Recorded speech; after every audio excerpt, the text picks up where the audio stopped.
Listen closely, because what I'm about to tell you cost me millions to learn. Not once, but 3 times I built fortunes from nothing, and 3 times I watched them crumble. The lessons I learned weren't found in any textbook or taught in any institution. They were written in blood, sweat, and the bitter ink of bankruptcy. And one of the hardest lessons I ever learned had nothing to do with charts, or patterns, or market timing. It had everything to do with silence. You see, most traders lose not because they lack skill, but because they talk too much.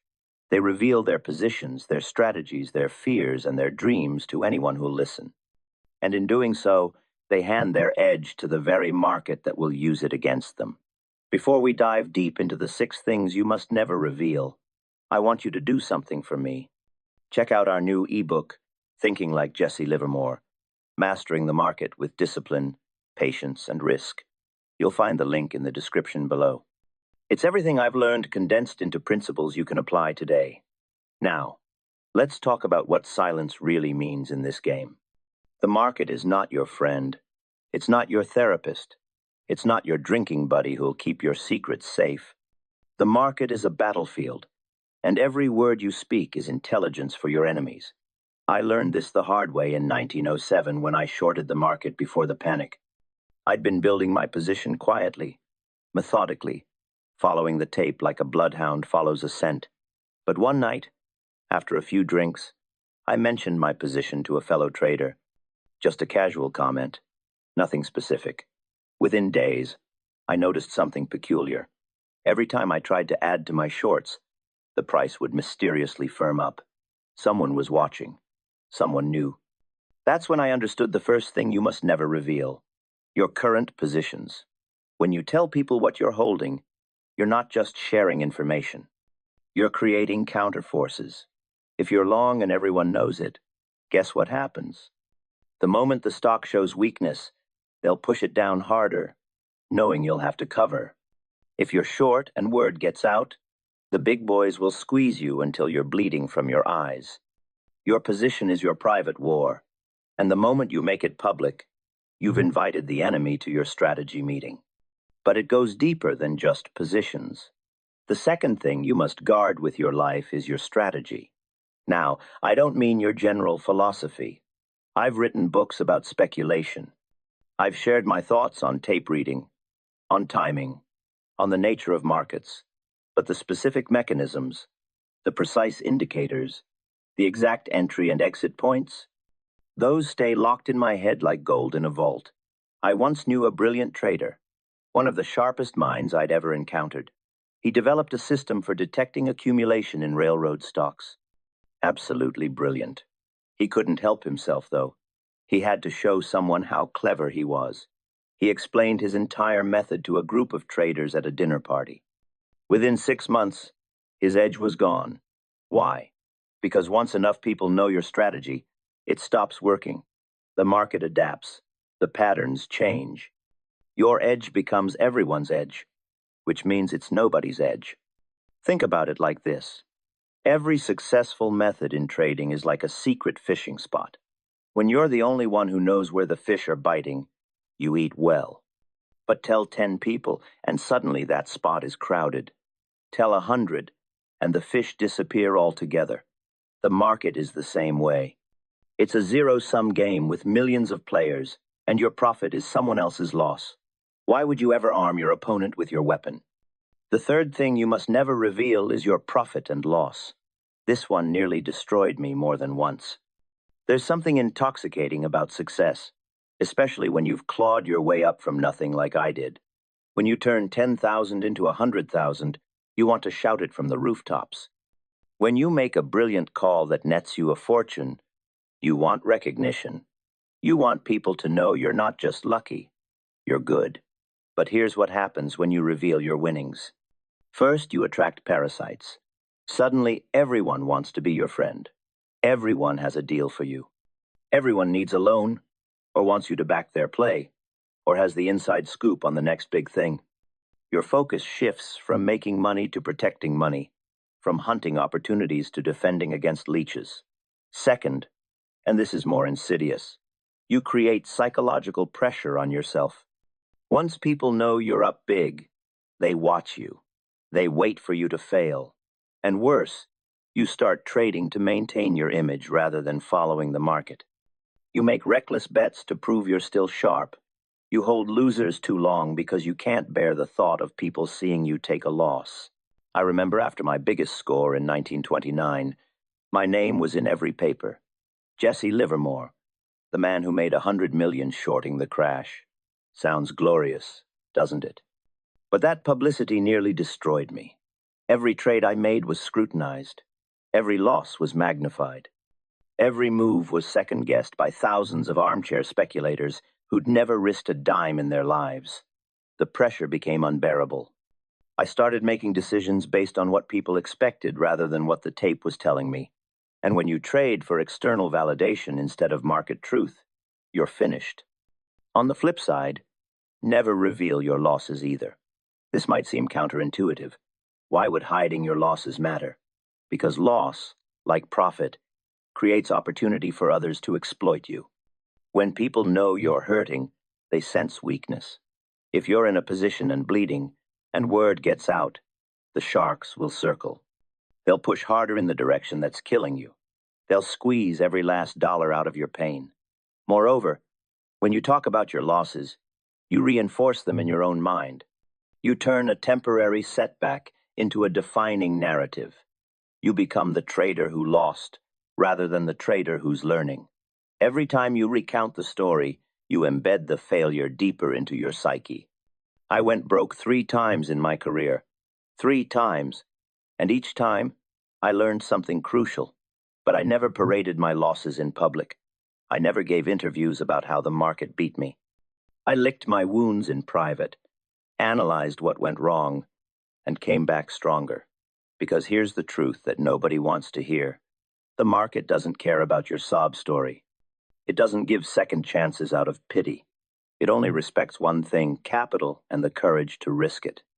When you broadcast your losses, you're spending psychological capital that you should be saving for your comeback. Now we move into more subtle territory, the things that even experienced traders often miss. The fourth thing you must never reveal is your timeline. This is perhaps the most underestimated element of trading psychology. When I was young and hungry, I'd enter positions and tell my wife or my partners when I expected to get out, "This should run for 6 weeks," I'd say. Or, "I'll hold this until the end of the month." Seems harmless enough, right? But every time I set an external deadline, I'd created a pressure point that had nothing to do with market conditions. Here's what happens. Let's say you tell someone you're planning to hold a stock for 3 months. 2 months in, the stock is moving perfectly in your direction, but there's no signal yet that the move is over. However, that 3-month deadline is approaching. You start getting anxious. Maybe your partner asks about it. Maybe you've made plans based on that timeline. Suddenly, you're not exiting based on market conditions. You're exiting based on an arbitrary deadline you created when you entered the trade. You cut your profits short, and often, you do it right before the biggest part of the move. The reverse is even more dangerous. You tell someone you're in for the long haul. You announce it's a 3-year hold. Now the stock drops 20% in 6 months. The market is screaming at you to get out. Every signal says the trend is broken. But you told people 3 years, and you can't bear to look wrong so quickly. So you hold, and you hold. And that 20% loss becomes 50%, then 70%, all because you publicly committed to a timeline that had nothing to do with market reality. I learned to keep my timeline fluid and private. Sometimes I'd be in and out of a stock in a day. Sometimes I'd hold for months. The only clock that mattered was the market's clock, not some arbitrary calendar I'd announced to satisfy someone else's curiosity. The moment you reveal your timeline, you've handcuffed yourself to something external to the market's natural rhythm. And in trading, rhythm is everything. You have to dance with the market, not march to some predetermined beat. The fifth thing you must never reveal, and this one is critical, is your conviction level. Now, this might seem to contradict what I just said about keeping quiet, because conviction is internal. But here's what I mean. When you have high conviction in a trade, keep that fire burning in your chest, but let ice water flow through your veins when you discuss it with others. The worst thing you can do is telegraph your certainty.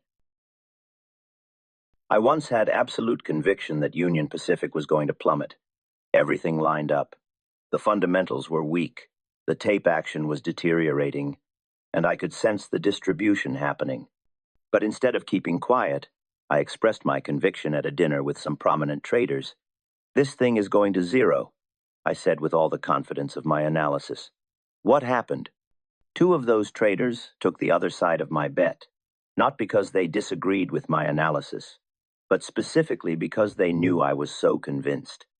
They figured if I was that certain, they could squeeze me, shake me out before the real move began, and they nearly succeeded. They pushed that stock up for 2 weeks, running stops, creating false breakouts, all designed to make me doubt my conviction. If I'd kept my mouth shut, they'd have had no reason to target that particular position. But my big mouth painted a target on my back. From that day forward, I learned to wear a mask of indifference, even when I was mortally certain about a trade's outcome. Let them think you're unsure. Let them think you're just taking a flyer. But inside, you hold your conviction like a secret weapon, and you size your position according to that conviction without broadcasting it to the world. The flip side is equally important. When you're uncertain about a trade, admitting that uncertainty to others can be equally dangerous. They'll use your doubt against you. They'll shake you out of positions that might have worked simply because you gave them the roadmap to your weak points. Uncertainty is natural in trading. The market is probabilistic, not deterministic. But your uncertainty is information that others can exploit. If a big player knows you're shaky in a position, they'll do everything they can to manufacture the scenario that forces you out at the worst possible price. This leads directly to the sixth and perhaps most important thing you must never reveal: your emotional state. The market is a psychological warfare arena. Your emotions are your vulnerability, and the moment you show them, you're at a disadvantage. Fear, greed, anger, euphoria, desperation, these are all signals that sophisticated players read like, "I read the tape." When you let people see that you're scared, they'll pile on. When you let them see you're euphoric, they'll fade your enthusiasm. When you let them see you're desperate, they'll make you pay a premium for everything. I cannot count how many times I've seen a trader destroyed not by bad analysis, but by revealing their emotional state at the wrong moment. A trader gets caught in a losing position, and instead of quietly working his way out, he panics publicly. He starts calling brokers frantically. He talks about his trouble at the club. Word spreads. And suddenly every market maker knows there's a desperate seller. The bids evaporate. The price collapses. He gets the worst possible execution because he couldn't control his emotions, couldn't keep his poker face. The same happens in reverse with euphoria. I watched a young trader make a brilliant series of trades in railroad stocks back in the 20s. He couldn't contain himself. He'd walk into the brokerage house grinning like he'd just married a movie star. He'd take fellow traders to lunch and pick up the tab with a flourish. Everyone could see he was riding high. You know what happened? Other traders started watching his every move, looking for the moment when his luck would turn. And the moment it did, they jumped on him like wolves on a wounded deer. His euphoria had made him a marked man. The greatest traders I ever knew were the quiet ones, not the loudest voices in the brokerage house, but the men who sat in the corner, studying the tape, keeping their thoughts to themselves.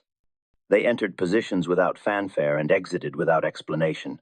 They made fortunes while others made excuses. They understood that in trading, as in poker, the player who controls their expression controls the game. But keeping quiet isn't just about hiding from others. It's also about protecting yourself from yourself. Every time you talk about a trade, you reinforce whatever narrative you've constructed around it. If you're winning and you talk about it, you start to believe your own hype. You think you've figured out something fundamental about the market. You become overconfident. Then the market does what it always does to overconfident traders. It takes everything back and then some. If you're losing and you talk about it, you embed the loss in your identity. You become a loser in your own mind. You start making decisions from a defensive crouch rather than from a position of strength. The more you recount the story of how the market beat you, the more real that beating becomes, and the harder it is to bounce back. So how do you actually implement this principle of silence? It's not easy, especially in our modern world where everyone wants to share everything. Social media has turned trading into a performance art. People post their positions, their profits, their strategies, all for likes and followers. They think they're building credibility, but they're actually destroying their edge and setting themselves up for failure. First, you need to create a clear boundary between your trading life and your social life. Your friends don't need to know what you're working on. Your family doesn't need a play-by-play of your positions. Keep a journal, yes. Write down everything. Analyze your trades obsessively. But keep that journal locked away where only you can see it. Your inner dialogue about the market should be exactly that inner. Second, resist the urge to prove yourself. This is the hardest part, especially when you're young or when you've just had a big win. The human ego craves recognition. We want people to know we're smart, we're skilled, we're special. But in trading, the only recognition that matters is the recognition from your account balance. The market doesn't care about your ego.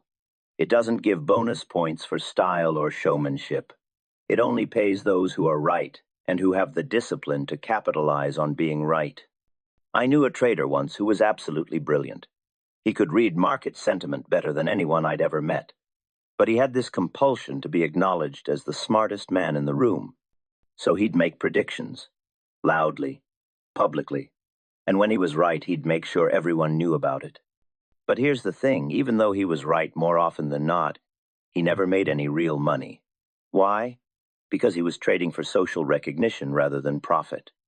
He'd close winners too early so he could talk about them while they still looked good. He'd hold losers hoping they'd turn around so he wouldn't have to admit he was wrong. His need for external validation destroyed his edge. Don't be that trader. Trade for profit, not for applause. The standing ovation you get from a growing account balance is the only applause worth having, and it's completely silent. When you make a great trade, savor it privately.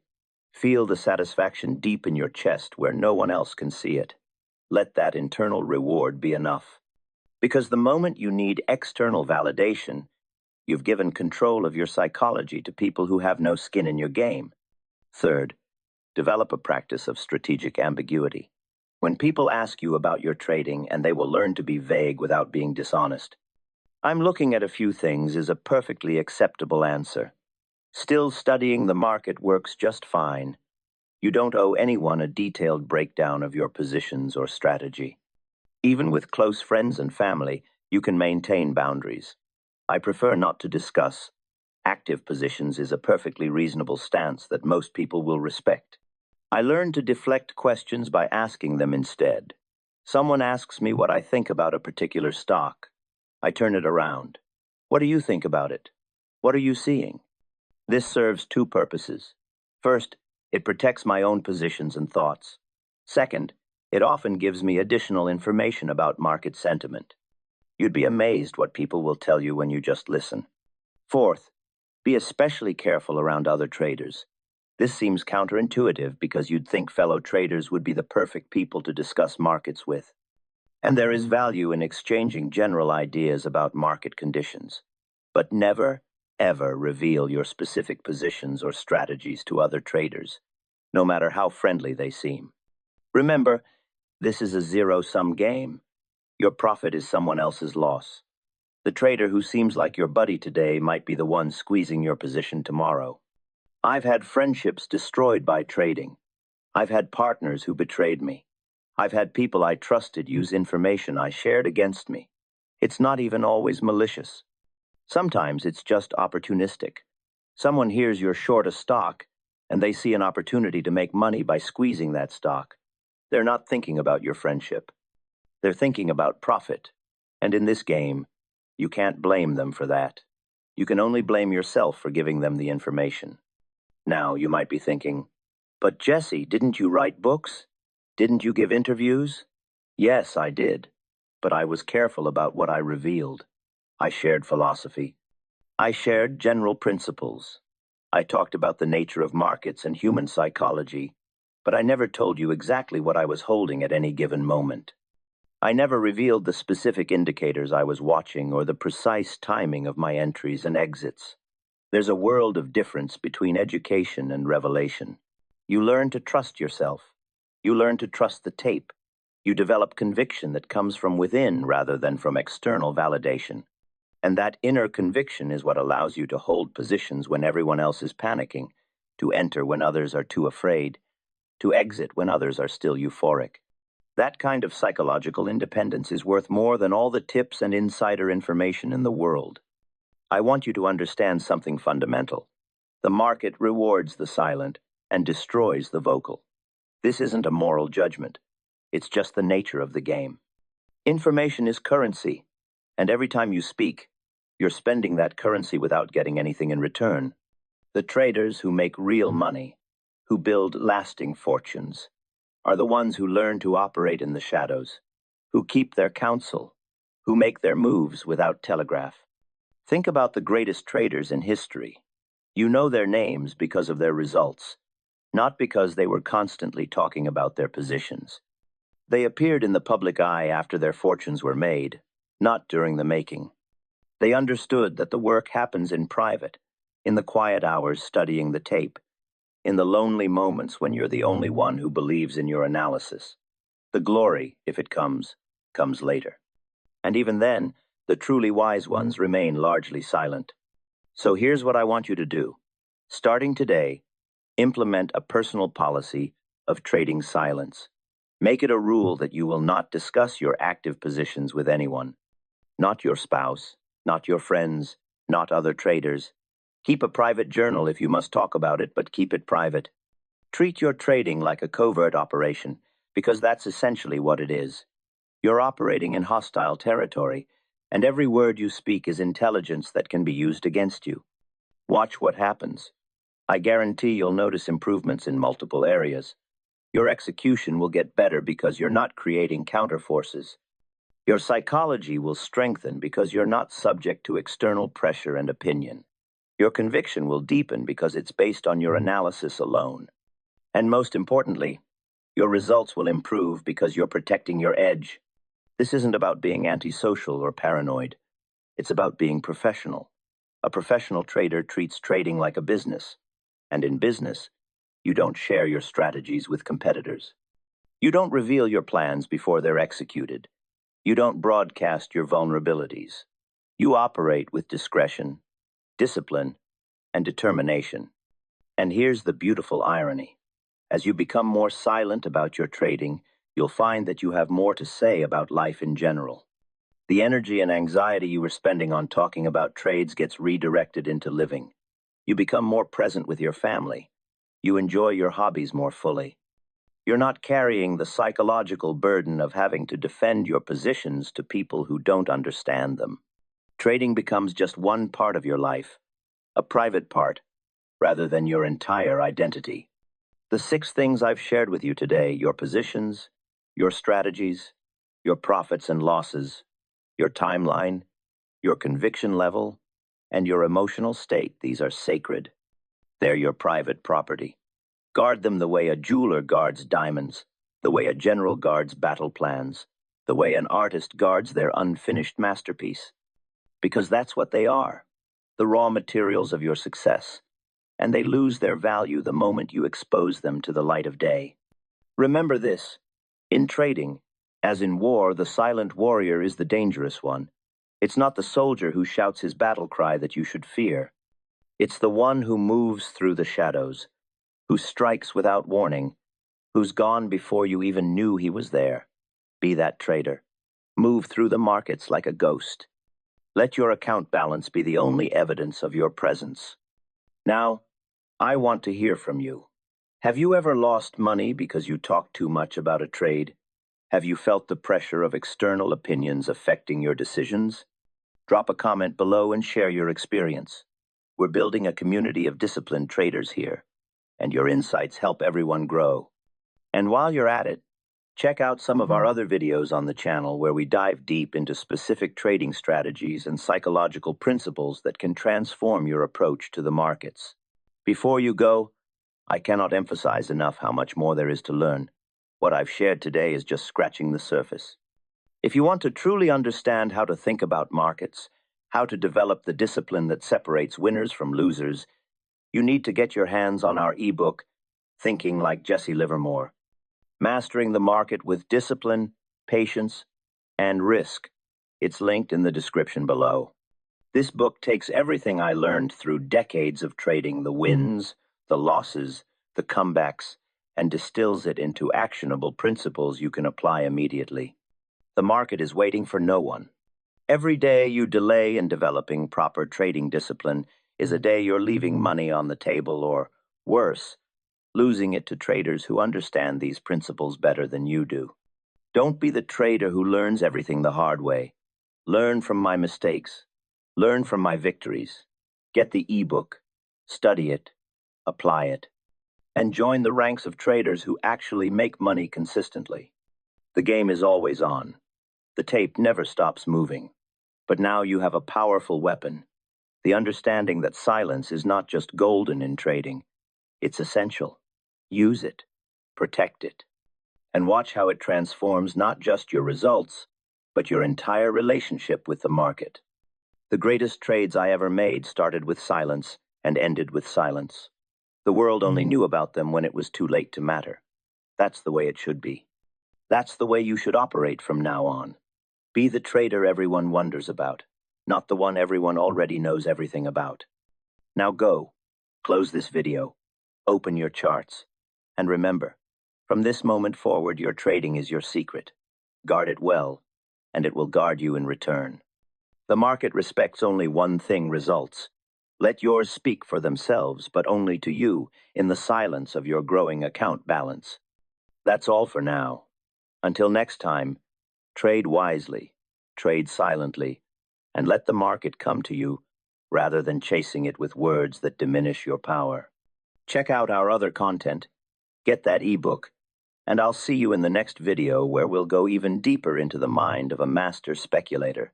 Keep your cards close and your profits closer.